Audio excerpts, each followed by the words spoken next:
Madame, Monsieur, bonsoir. Merci de vous informer avec nous. À la une des négociations au niveau mondial à Genève pour freiner la production de plastique et la pollution qui en résulte. 176 pays tentent de s'accorder sur un traité. Ils ont 10 jours, mais ce ne sera pas simple, vous le verrez. L'heure des achats pour la rentrée scolaire, avec un coup de pouce financier qui arrive sur les comptes des parents. C'est la prime de rentrée rebaptisée supplément d'âge. Quel montant pour quel enfant? Réponse avec Daniel Welter. La Belgique va poursuivre des largages d'aide humanitaire sur Gaza. Gaza, où le Premier ministre israélien veut totalement vaincre le Hamas. Avec quelles conséquences? On en parle avec Eleonore Weil à Tel Aviv. Une explosion jamais vue jusque-là et une destruction totale et instantanée. Il y aura 80 ans demain, une bombe atomique frappait la ville japonaise d'Hiroshima. Le monde entier découvrait le feu nucléaire. Enfin, de la musique, direction Ronquière. Le festival joue les prolongations et accueille un certain Will Smith, rappeur avant d'être acteur. Écho sur place avec Alexis Gonzalez. Votre 19h30, Nathalie Malleux. La chasse au plastique est lancée à Genève. Un sommet de l'ONU devrait aboutir à un traité mondial contre la pollution au plastique. Devrait, car c'est loin d'être gagné. Les producteurs de pétrole et de gaz ne sont pas d'accord. Or, l'enjeu est colossal. Sur les centaines de millions de tonnes de plastique produits chaque année, à peine 10% sont recyclés. Thierry Eblom et Paul Lancin. Ce sont les négociations de la dernière chance. Depuis ce matin, 176 pays rassemblés pour aboutir à un traité mondial contre la pollution au plastique. We are facing a global crisis. Plastic pollution is damaging ecosystems, polluting our oceans and rivers, threatening biodiversity, harming human health and unfairly impacting the most vulnerable. L'espoir que tous écrivent ensemble ce premier traité mondial contraignant est mince. Une centaine d'États emmenés par l'Union européenne veut plafonner la production de plastique, interdire certaines substances nocives. Les producteurs de pétrole, comme l'Arabie Saoudite et la Russie, soutenus par la Chine et les États-Unis, s'y opposent. Ils ne veulent parler que de la gestion des déchets. We cannot let a few countries determine humanity's future when it comes to plastic pollution. Plastic pollution affects every single person on this planet, and we need a solution that protects everyone. Entre 2000 et 2020, la production annuelle de plastique est passée de 230 à 460 millions de tonnes. Sans ce traité, elle devrait encore tripler d'ici 2060, comme la quantité de plastique rejetée dans l'environnement. Aujourd'hui, 8 milliards de tonnes polluent la planète. We find plastics everywhere we look, from the deepest ocean trenches up to the Himalaya mountain. So, and also in our bodies, where we look, we find it in blood, in the human lungs, and in the placenta. Even before the babies are born, they're exposed to it. Les scientifiques s'inquiètent aussi des conséquences sur la santé humaine. Les particules émises par l'industrie seraient responsables de 158 000 décès prématurés chaque année. Les plus de 16 000 substances chimiques du plastique causent également de nombreuses maladies, cancer, diabète, obésité. Les négociateurs ont 10 jours pour aboutir à ce traité. Oui, si la pollution est immense, c'est parce que le recyclage est faible. Je vous le disais, à peine 10% à l'échelle mondiale. À l'échelle belge, on est plutôt bon élève. Voyons par exemple ce que devient le contenu de notre sac bleu qui rassemble les plastiques en tout genre. C'est un reportage de Marco Sacomano, André Gillis et Hugo Deric.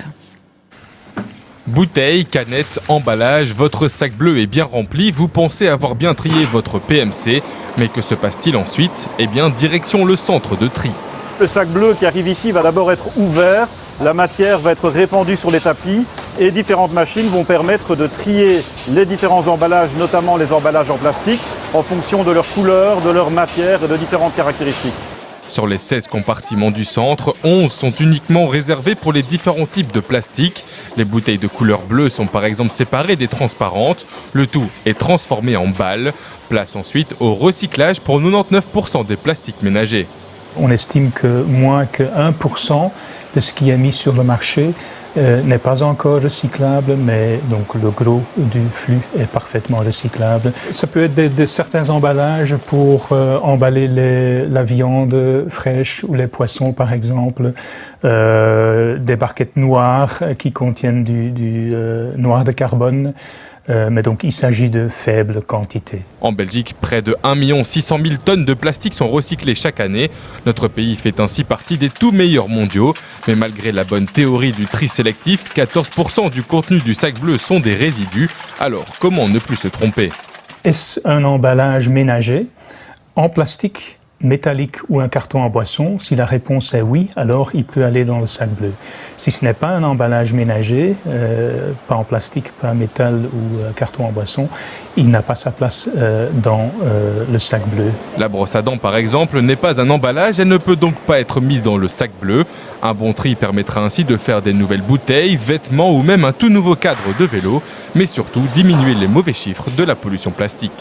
À suivre, une superbe vue sur la vallée de la Semois, à quelques 130 mètres de haut. Une gigantesque passerelle en acier est en cours d'installation à Vresse-sur-Semois, découverte dans un instant.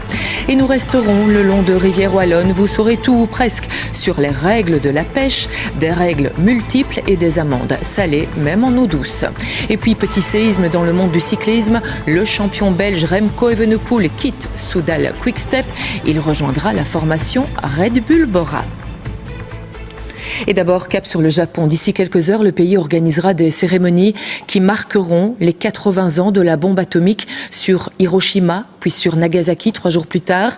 Le feu nucléaire, une force destructrice jusque-là inconnue, larguée par les Américains et qui a fait plus de 70 000 morts en quelques secondes. C'est sans compter évidemment les victimes des radiations. Et aujourd'hui encore, des chercheurs traquent les traces des disparus.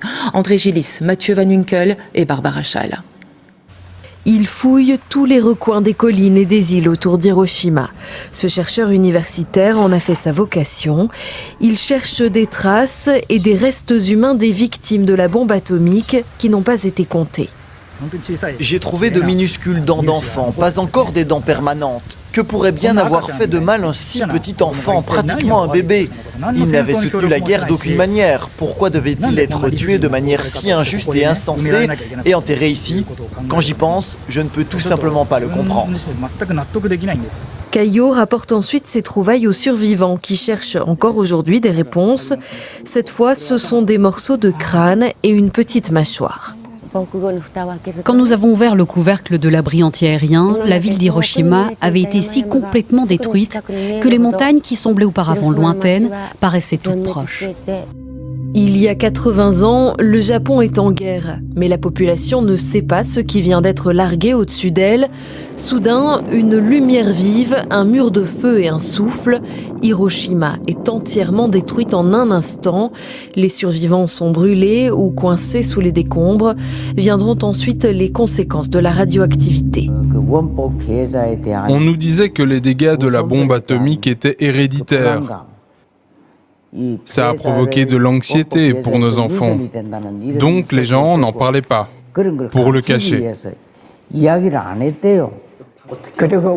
Mon mari a vécu toute sa vie sans savoir que j'étais une victime de la bombe atomique. Il ne le savait pas parce que je ne lui en ai jamais parlé. Les années passent et aujourd'hui les survivants disparaissent doucement. Leur témoignage est précieusement compilé parce qu'il y a encore beaucoup d'histoires à entendre. Et oui, le temps passe, un temps calculé de façon très précise. Ce 5 août est d'ailleurs la journée la plus courte de l'année, juste un peu moins de 24 heures, et ce, parce que la Terre tourne un peu plus vite que d'habitude. Ce n'est pas vraiment perceptible, mais cela vaut bien quelques explications avec Nicolas Lejuste et Jean-Christophe Willems. Aujourd'hui, vous aurez peut-être senti comme une sensation de vitesse dans l'air. La Terre tourne en effet plus vite sur elle-même.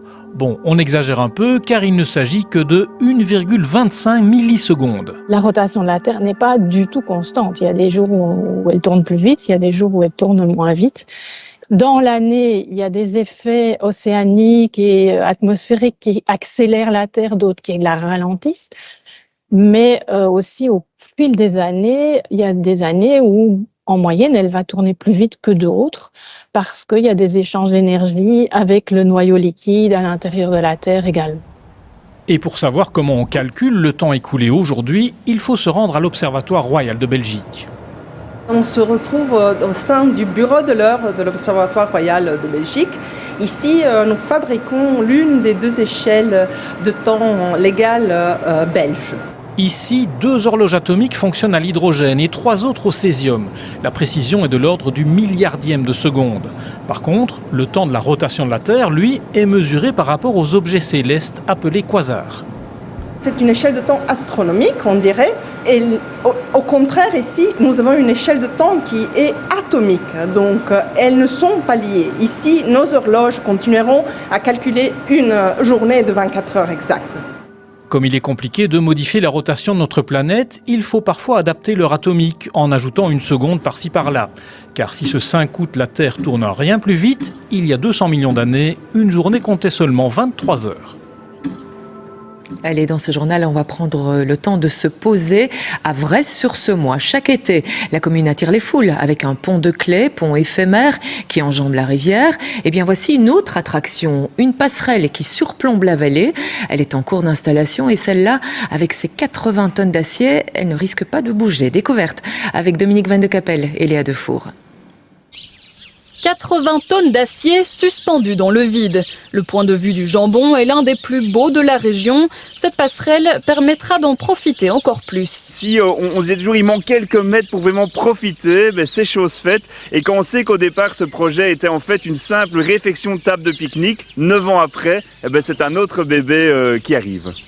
Le chantier est une petite prouesse technique car la passerelle sera suspendue 130 mètres au-dessus de la Semois qui coule au fond de la vallée. Pour y parvenir, il faut utiliser des techniques bien particulières. On a disposé un plat métallique en inox sur les structures provisoires. On a également intercalé une plaque en plastique spécial, du téflon.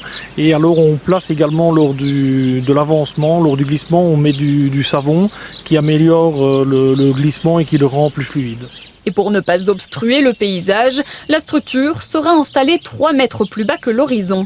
Donc on aura vraiment la partie métallique qui sera encastrée dans le béton et donc il y aura vraiment toute l'avancée qui sera dans le vide, qui elle, on verra tout le métal. Et par contre sur la partie terre, on n'aura vraiment que la bande supérieure qui sera très discrète. Et donc au niveau intégration dans le paysage, je pense que ce sera vraiment très, très réussi. Le point de vue figure déjà parmi les sites emblématiques de ce coin de l'Ardenne. Grâce à cette passerelle, l'endroit devrait accueillir encore plus de visiteurs, curieux de découvrir ce magnifique paysage. Je pense que c'est surtout un point de vue qui va répondre aux attentes des personnes plus âgées, des personnes à mobilité réduite, des enfants, parce qu'il y a la route qui se trouve ici juste à côté, donc qui permet en fait de venir facilement profiter de 100% d'Ardennes. Budget total du chantier, environ 1 million d'euros. Le site devrait rouvrir au public à la fin du mois de septembre. La Semois très prisée par les amateurs de pêche, mais attention, sur la Semois comme sur toute autre rivière wallonne, on ne pêche pas n'importe où, n'importe comment. Il y a des règles, beaucoup de règles, des contrôles et potentiellement des amendes. Antoine Galandi, Guillaume Latour et Benoît Rémy. Pour la pêche, c'est la grande ouverture, la période où il y a le moins de restrictions, mais ce n'est pas pour autant qu'il n'y a pas de contrôle. Eddy le sait, lui qui pêche depuis 50 ans. Oui, il y en a assez bien. Ici, depuis le début de cette année-ci, qu'on peut pêcher déjà 3 fois. On contrôle les appâts, ce qu'on a comme amorce, enfin, il contrôle tout, et surtout le permis et la carte d'identité. Voici une équipe de contrôle, avec le statut de police judiciaire comme les gardes-chasse. Ils sont en tout 13 agents au service de la pêche en Wallonie. Leur mission, entre autres, c'est de partir à la pêche aux pêcheurs. S'il vous plaît, merci.